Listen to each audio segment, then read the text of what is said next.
গল্পের নাম অলস মানুষের পরিণতি। এক দেশে ছিল এক লোক, নাম তার হরিপদ। হরিপদ ছিল খুবই অলস। কাজকর্ম কিছু করত না, সারাদিন খাটের ওপর শুয়ে থাকত। মা বাবা যতই বোঝাক, সে শুধু বলতো, জীবন তো একটাই, খেটে মরব কেন, বিশ্রামই তো শান্তি। একদিন গ্রামের সবাই মাঠে ধান কাটতে ব্যস্ত, আর হরিপদ শুয়ে শুয়ে আকাশের দিকে তাকিয়ে ভাবছে, ইস, যদি এমন হতো কারো কিছু না করেও খাওয়া পড়া জুটে যেত।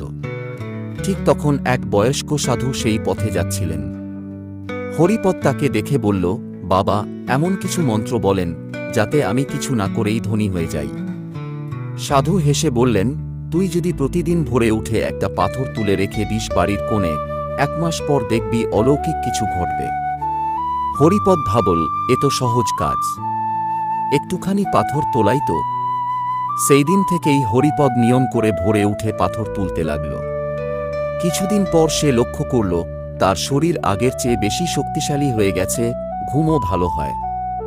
এরপর সে ভাবল, পাথরই তো তুলছি, এই সুযোগে মাঠে একটু কাজ করি না কেন।